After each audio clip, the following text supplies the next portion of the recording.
In the continuation of chapter number 9 optics, आज हम ले रहे हैं numericals for total internal reflection. So सबसे पहला क्वेश्चन है, a ray of light incident on the horizontal surface of the glass slab 70 degree just grazes the adjacent vertical surface after reflection. That means light एक incident हुई 70 degree angle पर और ये refract होकर surface पे hit करती है, यानी बाउंड्री सरफेस पे हिट करती है, लेकिन उससे बाहर नहीं निकलती बल्कि उसी सरफेस पर रहती है। तो हमें क्या कैलकुलेट करना है? Calculate the critical angle and the refractive index of the glass. तो इस सिचुएशन में क्या तो क्रिटिकल एंगल होगा और क्या रिफ्रैक्टिव इंडेक्स होगा, वो हमें फाइंड करना है। We are given with only incidence angle, लेकिन जब रिफ्रैक्ट होकर लाइट रे सरफेस पे, वर्टिकल सरफेस पे हिट करेगी और वो बाहर नहीं निकल रही है, दैट मीन्स और वो वर्टिकल लाइन पर ही लाई कर रही है, उसने कहा है क्लियरली कि that it will just grazes the adjacent vertical surface. तो ना तो वो अंदर बेंड हुई ना वो बाहर निकली, वो सरफेस के ऊपर साथ साथ चल रही है। So that angle will be called as critical angle. तो ये जो एंगल हो गया ये हमारा क्रिटिकल एंगल हो गया। तो जहाँ ये लाइन फिर से हिट की है, रे जो है हिट करती है सरफेस को, वहाँ पर भी हम एक नॉर्मल डाल देते हैं और जहाँ इंसिडेंट रे हिट कर रही थी वहाँ पर भी। तो दो नॉर्मल्स जब एक दूसरे को कॉन्साइड करेंगे तो ये एंगल बनेगा 90 degree. So this angle will B 90। That means ये एक ट्राइंगल बना जिस ट्राइंगल में तीन एंगल्स आपको दिए हैं, आर, आई सी एंड 90। तो आप सिंपली कंक्लूड कर सकते हैं that r plus i C is also equal to 90 degree. So we can define R. R is 90 minus I of C. Now we know that by Snell's law mu is equal to sine of I by sine of R. But I here is 70. So it is sine of 70 by sine of R. From here you can find the value of sine of R, which is equal to sine 70 by mu. Now again sine r can be return as, अब ये are किसके बराबर था? 90 minus I सी के बराबर। तो we can write sine R is equal to sine of 90 minus I of C, and sine 90 minus I C can be given as cos of IC. So cos of IC is sin 70 by mu. Let us say this is first part. Now again from the concept of the total internal reflection we can say that sin of IC is equal to 1 by mu, reciprocal of refractive index. वैसे statement क्या होती है? Mu is equal to 1 by sine I c, but हमने यहाँ पे mu को इधर ले आए हैं और आई सी को इधर ले गए, तो साइन आई सी को, तो आपके पास sine I C is equal to 1 by mu बचा। Now if you take a ratio sine I C by cos of I C, you will get tangent of I C. So therefore tangent of I of C will be equal to sine I C by cos of I C. ये formula होता है tangent I सी के लिए, sine I by cos I, लेकिन sign i की value हमारी थी 1 by mu and cos i की वैल्यू थी sine 70 by mu. So when you will place it you are left with 1 by sine of, मैं दोनों ही लिखती हूँ वैसे पहले तो, and this is sine of 70 by mu. So mu and mu cancelled out, you are left with 1 by sine of 70, और sign 70 की वैल्यू जब हम प्लेस करते हैं देन कैलकुलेट करते हैं, इट कम्स आउट टू 1.06। ये कुछ हद तक कह सकते हैं हम 70 आपको टेबल से देखना पड़ेगा एंड देन उसके बाद आपको कैलकुलेट करना पड़ेगा, तो कैलकुलेशंस थोड़ी सी लंबी हैं, दैट्स इट, वरना कॉन्सेप्ट इसमें को बहुत ज़्यादा ट्विस्ट करके नहीं है।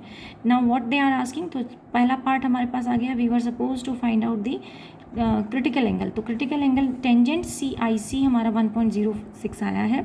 सो आई सी अगर आप टेंजेंट इनवर्स ऑफ 1.06 की वैल्यू निकालेंगे, this will come out to be 46 degree 47 second. ये ज़रूरी नहीं है कि आपको इतनी ही कॉम्प्लेक्स कैलकुलेशन पेपर में दी हो सकता है सिंपल दे दें, लेकिन इस टाइप का क्वेश्चन वो कवर करा सकते हैं। Now they are asking for mu, that means the refractive index. Second part, दो पार्ट मांगे थे, एक क्रिटिकल एंगल मांगा था और दूसरा मांगा था रिफ्रैक्टिव इंडेक्स। तो अब हम रिफ्रैक्टिव इंडेक्स निकाल रहे हैं, जो कि सिंपल हम इसका कॉन्सेप्ट लगा सकते हैं, sine I C is equal to 1 by mu था, तो mu is equal to 1 by sine of I of C, and that will give you the value answer 1.372। ये मैंने डायरेक्ट आंसर से लिखे हैं, but you can place the value of sine I c कितना आया था? 46.47 सेकेंड। तो ये हम टेबल से, लॉग टेबल से देखकर हम यहाँ पर वैल्यू आपको बता सकते हैं। तो अब नेक्स्ट क्वेश्चन देख लेते हैं इसी के साथ ही।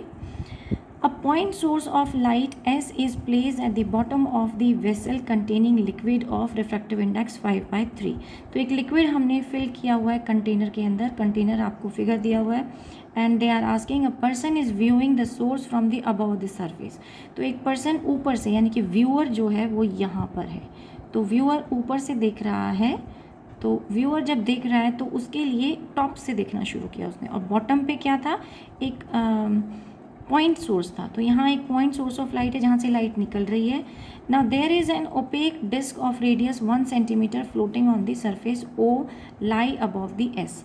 तो यानी आपसे कहा गया कि इस सरफेस के एग्जैक्टली ऊपर एक ऐसी डिस्क तैर रही है जो कि ओपेक है, यानी उसके आसपास आर पार लाइट नहीं जा सकती। तो अब वो कह रहा है कि, और उसका रेडियस भी दिया हुआ है हमें, radius is given as 1 centimetre. जो फ्लोटिंग डिस्क है उसका रेडियस हमें गिवन है, जो लिक्विड इसमें फिल्ड था उसका भी रेडियस हमें 5/3, लिक्विड जो फिल्ड है कंटेनर के अंदर उसका भी हमें रिफ्रैक्टिव इंडेक्स 5/3 गिवन था। नाउ कहता है कि ओ पॉइंट, जो इस डिस्क का सेंटर पॉइंट ओ है, वो एग्जैक्टली एस के ऊपर लाई कर रहा है, वर्टिकली अबव लाई कर रहा है। What is the maximum height of the liquid for which the source can not be seen at all. तो आपको बताना है कि एच क्या होगा कि हमें सोर्स न दिखाई दे। तो अगर हम सोर्स को नहीं देखना चाहते तो इसका मतलब हुआ कि कोई भी लाइट जो रेडिएशंस हैं वो सरफेस के बाहर नहीं जानी चाहिए, पानी के बाहर कोई लाइट रेडिएशन नहीं जानी चाहिए। तो इसका मतलब ये कह सकते हैं हम कि जो डायमीटर हो डिस्क का या जो एरिया हो डिस्क का वो इतना हो कि वो कम से कम उस पॉइंट तक ले आए इसको कि जहाँ लाइट रेडिएशन सिर्फ ग्रेज करती है, वो बाहर नहीं निकल रही, यानी सरफेस पे अंदर बेंड हो या फिर वो ग्रेज करे। तो अंदर बेंड होगी तो कोई इशू नहीं है, लेकिन हम वो मिनिमम हाइट निकालना चाहते हैं, हम मैक्सिमम हाइट निकालना चाहते हैं तब जबकि हम लिक्विड को या सोर्स को ना देख पाएँ, यानी इस नीचे जो बिलो ओ के बिलो जो एक सोर्स है उस सोर्स को नहीं देख पाएँ। तो उसके लिए हमें क्या करना पड़ेगा, हम लाइट रेडिएशन को सरफेस पे ही भेज देते हैं, या तो अंदर रिफ्लेक्ट कराएं या सरफेस पे भेजें। तो मैक्सिमम पॉसिबिलिटी थी कि वो सरफेस पे रहें, क्योंकि इसके पहले वाले अगर आप एंगल लेंगे तो लाइट बाहर रिफ्रैक्ट होके जाएंगी, और अगर रिफ्रैक्शन हमें नहीं दिखाना है तो we have to keep the light radiation on the surface. तो हमने सरफेस पे रखा, लेकिन हमें पता है कि अगर ये एंगल ऑफ ये लाइट रेडिएशन जा रही है तो नॉर्मल के साथ, this is the normal, this is also normal. So normal के साथ जो इंसिडेंट रे एंगल बनाते हैं उसको हम इंसिडेंस एंगल कहते हैं। लेकिन अब क्योंकि ये एंगल वो एंगल है जिस पर लाइट इमर्ज आउट करके बाहर नहीं निकल रही है बल्कि वो सरफेस पे रह रही है, तो एंगल ऑफ रिफ्लेक्शन इस केस में 90 हो गया, यानी ये क्या एंगल हो गया, एंगल इंसिडेंस आपका क्रिटिकल एंगल हो गया, एंगल आई के बराबर हो गया। तो अगर ऐसा है तो यहाँ हम दो ट्राइंगल ले लेते हैं। एक तो हमने ये वाला ट्राइंगल ले लिया, इसको मैं दूसरे कलर से दिखाती हूँ। So let we take this triangle. एक तो हम ये ट्राइंगल ले लेते हैं और इस ट्राइंगल से हम साइन थीटा की वैल्यू निकालते हैं। तो साइन ऑफ थीटा, थीटा क्या है यहाँ पे, आई सी, यानी क्रिटिकल एंगल। ये दोनों एंगल जो है इक्वल होंगे, ये दोनों पैरेलल साइड्स हैं, तो दिस इज आई सी, तो दिस इज ऑल्सो भी आई सी। और अगर ये आई सी है तो हम निकालेंगे परपेंडिकुलर अपॉन हाइपोटेन्यूज। तो perpendicular is your r and hypotenuse is, you may say if this height is h and this is r, तो this is equal to r square plus h square using Pythagoras theorem. So this is equation number 1। Same way हम critical angle भी define कर सकते हैं using concept of TIR, total internal reflection. और mu is equal to किसके पास है, 1 by sine आई सी, तो sign आई सी हो गया 1 by mu. This is your second equation. Equate these two equations so as to get the relationship for H. So let us equate these two equations. So we have 1 by mu is equal to R by R square plus H square under the root. Squaring both side and taking the cross multiplication. तो हम पहले square कर देते हैं इस तरफ root हटाने के लिए. So the equation will be 1 by mu square is equal to R square by R square plus H square, and then you cross multiply them. When we cross multiply them, we'll get, this implies R square plus H square is equal to mu square and R square. Now in this equation, if you take R square part also on that side, so you have H square is equal to mu square minus 1 and R square is taken out common. So R square हमारे पास common आ जाता है, and when we now if we remove the square from both side, that means taking the root on the both side, so या फिर h square को हटा रहे हैं हम, so this implies it is going to give you under the root of r is common, will get out, and you are left with mu square minus 1. Now mu is given to you 5 by 3, so simply you place the value of mu 5 by 3 and you simplify this, then you will get the answer as 4 by 3, which is equal to 1.33 centimeter. So this is the h we are getting. So height मिल जाती है कि किस height तक वो हमें दिखाई नहीं देगा. नेक्स्ट क्वेश्चन देखते हैं. In this question, the refractive index of water is 4 by 3. Obtain the value of the semi-vertical angle. Semi-vertical angle मतलब ये ऊपर का ये हाफ पोर्शन हमें चाहिए, पूरा नहीं चाहिए हमें, semi-vertical angle चाहिए of the cone within which the entire outside view would be confined for a fish under the water. तो पानी के नीचे हमने सपोज माना कि कोई फिश थी और उसके लिए आउटसाइड व्यू कन्फाइंड था सेमी वर्टिकल एंगल में. That means half of the section. तो जो शेडेड पोर्शन है उस पोर्शन को हम आईसी कहते हैं. हालांकि वो दूसरी साइड के लिए अगर आप वर्टिकली उसको डिवाइड करते हो एंगल को दो पार्ट्स में, टोटल एंगल जो है वो आपको नहीं चाहिए, हमें सेमी वर्टिकल एंगल चाहिए, और वो भी दिस इज़ फॉर कोन के लिए हमें वो सेमी वर्टिकल एंगल चाहिए. तो ये कॉनिकल सरफेस है, कॉनिकल एंगल बना. मतलब अगर आप यहाँ माने कि यहाँ पर कोई फिश थी, तो फॉर फिश के लिए क्या दिखाई देगा उसको क्या पॉइंट, इस पॉइंट पर कोई फिश है तो उसको बाहर आउटसाइड सरफेस पे किस हाफ एंगल के लिए पूरा टॉप व्यू उसको पूरा कंप्लीट सर्कुलर लूप दिखाई दे रहा है. तो ये पूछ रहे हैं. तो जहाँ पर अगर इससे कम हमने क्रिटिकल एंगल से कम एंगल लेते तो फिर लाइट रेडिएशन बाहर की तरफ निकल जाती, वो हमें नहीं चाहिए. लेकिन हमें चाहिए सरफेस के ऊपर. अंदर आप जाओगे तो एरिया जो है कम होता चला जाएगा. तो ये पूछ रहा है the refractive index of water is obtain the value of the semi vertical angle of the cone with in which the entire outside view would be confined for a fish under water. तो outside view जो था वो पूरा का पूरा उसके पास आ जाए, ऐसा वो एंगल मांग रहा है. And that angle would be कि जहाँ पर रेडिएशंस निकलना बाहर की तरफ कम हो जाए. और वो कब होता है? When your R is 90 degree. तो आई उस वक्त आई सी क्रिटिकल एंगल के इक्वल हो जाता है. So but that critical angle is actually the semi vertical angle of cone. तो उसको हम थीटा बाई 2 कहते हैं. यही हमें निकालना था, that theta by 2. Entire angle was theta. ये पूरा टोटल एंगल जो था उसको हम थीटा यानी टोटल एंगल ऑफ द कोन कह दें. तो हाफ एंगल हो गया थीटा बाई 2 और यही एंगल हमारा क्रिटिकल एंगल है. तो बेसिकली हमें ना भी दिखाना पड़े क्योंकि हमें तो थीटा बाई 2 ही निकालने को बोला, यानी हमें आईसी ही निकालना है. तो हम निकालते हैं म्यू का रिलेशनशिप यानी TIR का रिलेशनशिप लगाया. म्यू ऑफ आईसी, म्यू हमें गिवन है 4 बाई 3, तो हम साइन आईसी निकाल लेते हैं. That is equal to 3 by 4 into is equal to 0.75. यानी आपका साइन आई सी इधर गया, म्यू नीचे आएगा तो नीचे 4 बाई 3 लिखेंगे which will be given as 3 by 4. तो 0.75 रिलेशन आ जाता है. बट हमें आई सी चाहिए, तो आई सी या फिर उसको आप थीटा बाई 2 भी कह सकते हो. जो semi vertical angle of the cone चाहिए था, तो that will be equal to sine inverse of 0.75 and this is 48.6 degree. ये CBSE सैम्पल पेपर का क्वेश्चन है. कुछ साल पहले ये सैम्पल पेपर रिलीज़ हुआ था, उसका ये क्वेश्चन है. नेक्स्ट क्वेश्चन देखते हैं. लिसन, इसको हमने ये क्यों कहा कि ये वो पॉइंट है जहाँ पर पूरा एंटायर आउटसाइड व्यू मिलता है. तो अगर मान लीजिए हम यहाँ वाला पॉइंट ले लेते कि लाइट रेडिएशन यहाँ हिट करती, लेकिन हिट करने के बाद तो बाहर निकल जाती, तो यानी कि फ़िश उसके आगे भी देख सकती है. बट अगर आप अब इसको क्रिटिकल एंगल से आगे मतलब हिट कराएंगे लाइट रेडिएशन को, यानी आईसी आप बढ़ा देंगे, तो लाइट रेडिएशन तो उस सरफेस पे बाहर निकलेगी ही नहीं, वो क्या होगी, अंदर ही रिफ्लेक्ट बैक हो जाएगी, तो उसे वहाँ का पोर्शन नहीं दिखाई देगा. हमें निकालना था मैक्सिमम जो उसे दिखाई दे रहा है. तो मैक्सिमम कहाँ दिखाई देता है? जब तक वो इंटरफेस पे नहीं आ जाती, तो वो हमें एंगल निकालना था. नेक्स्ट क्वेश्चन देख लेते हैं. A point source of monochromatic light S is kept at the center of the bottom of the cylinder of radius 15 centimeter.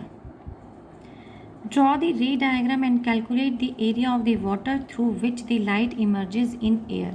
हमें रे डायग्राम बनाना है और हमें ये बताना है कि कितने एरिया में वाटर सरफेस से लाइट बाहर आ रही है.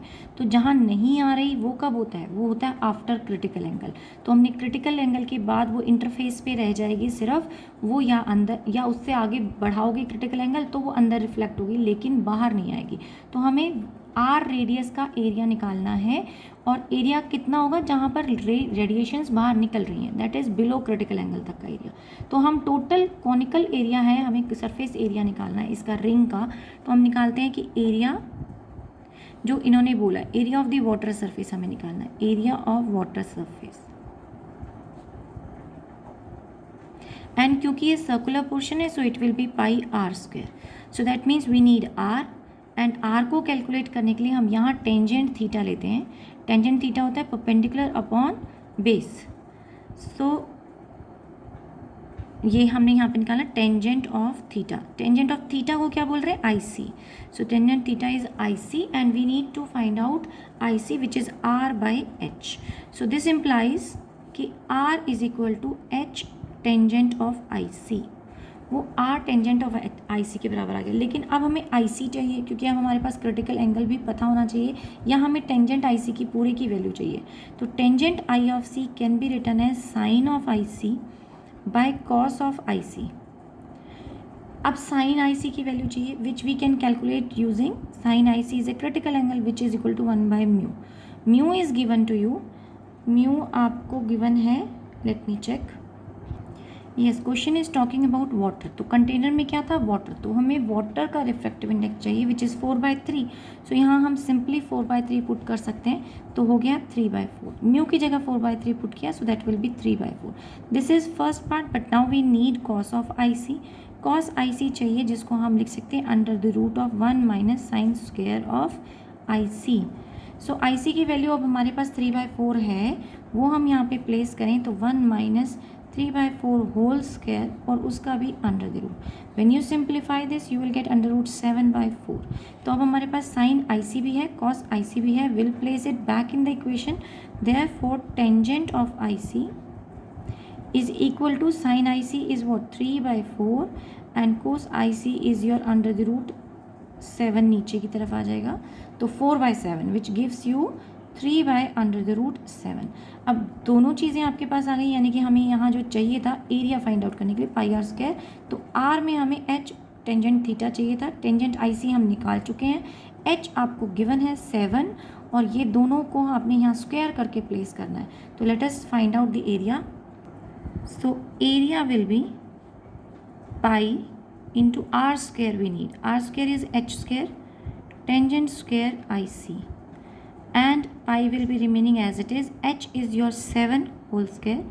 Tangent IC is this, but we need the square of it. That means 9/7. When you simplify this one, you will get 63 pi centimeter square, या फिर हम इसे और फर्दर चेंज करते हैं 197.82 सेंटीमीटर स्क्वायर। ये 2015 का CBSE में आया हुआ क्वेश्चन है इन दिल्ली, तो ये दिल्ली का ही पेपर का क्वेश्चन है और इम्पॉर्टेंट है, तो इस टाइप के क्वेश्चन CBSE में पूछे जा सकते हैं। Let us now try to understand the concept of optical fibre.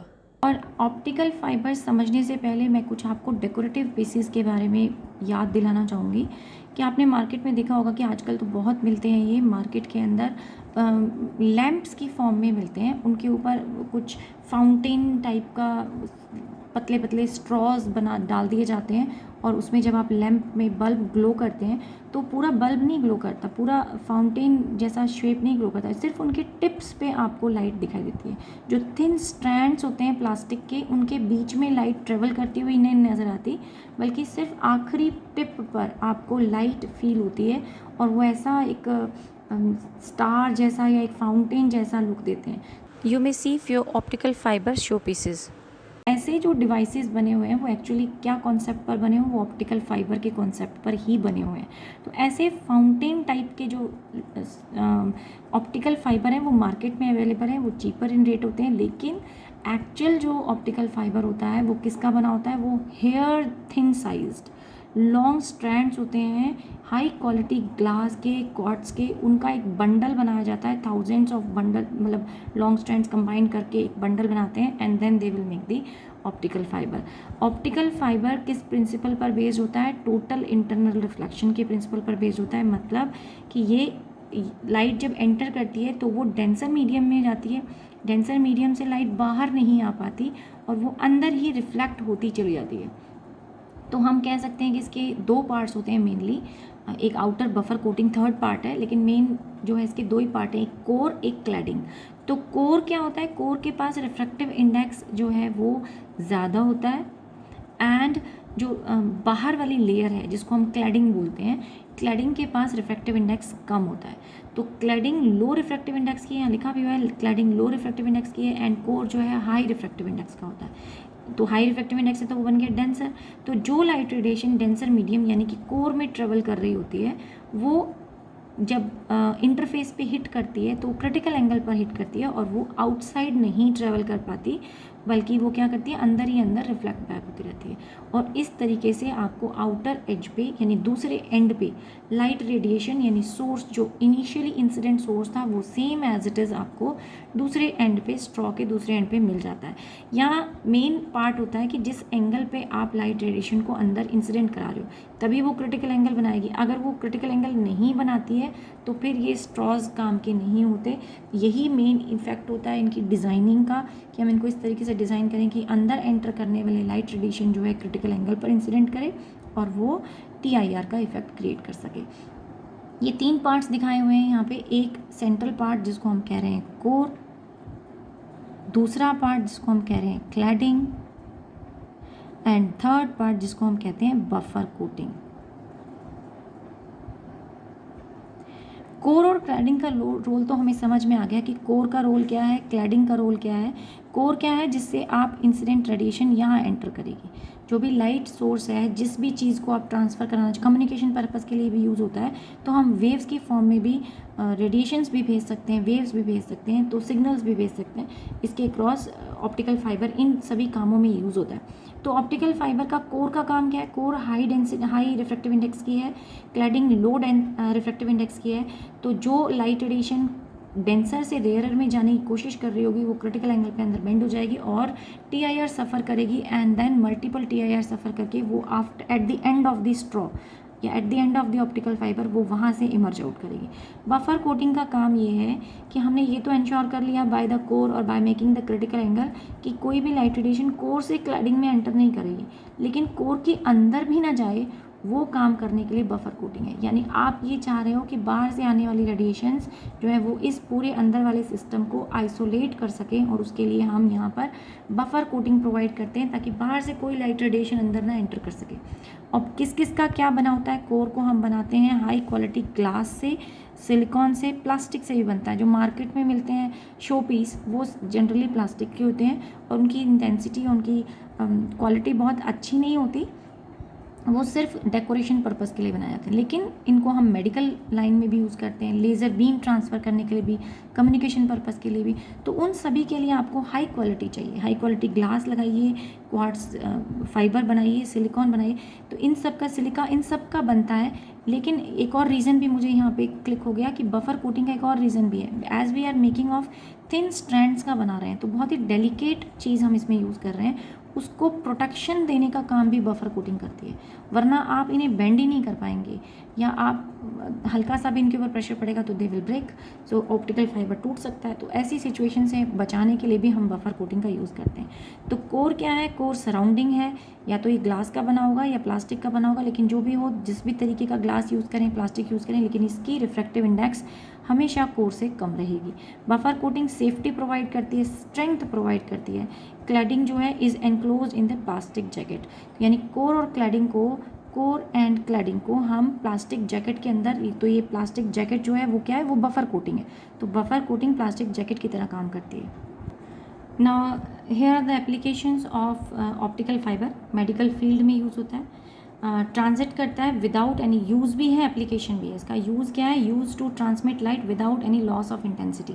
तो बेनिफिट भी यही है, और कहाँ कहाँ यूज़ कर सकते हैं हम इसको वो भी बताया। टेलीकम्युनिकेशन में यूज़ कर सकते हैं हम इसे, ट्रांसमिट रिसीव कर सकते हैं signals, converting them into light. पहले हम सिग्नल्स को लाइट में कन्वर्ट करें और फिर उसके बाद ट्रांसमिट करा दें, या फिर हम इमेजेस, वीडियोस ट्रांसफ़र करने के लिए भी इसको हम यूज़ कर सकते हैं। तो सिग्नल्स को, इलेक्ट्रिकल सिग्नल्स को कन्वर्ट करके लाइट की फॉर्म में भी हम ट्रांसमिट करा सकते हैं यूजिंग दी ऑप्टिकल फाइबर। और मेडिकल फील्ड में इसका यूज़ है, यू माइट बी नोइंग कि बहुत सारे ऑपरेशंस और सर्जरीज होती हैं जिनके अंदर हम इसको यूज़ करते हैं, बिकॉज ये बहुत ही थिन होता है और बिना ज़्यादा कट किए आपकी बॉडी के अंदर लाइट के लिए भी, इनफैक्ट समटाइम्स कैमरा लेकर भी ये अंदर एंटर करते हैं, स्मॉल बिल्कुल थिन साइज कैमरेज लेकर बॉडी में अंदर कोई डिफेक्ट हो या लेज़र बीम्स अगर हमें पास करानी है तो उस सिचुएशन में भी हम ऑप्टिकल फाइबर्स का ही यूज़ करते हैं। In this diagram, you may see how we can use optical fiber in the endoscopy. सो आज की क्लास के लिए इतना ही। Thank you.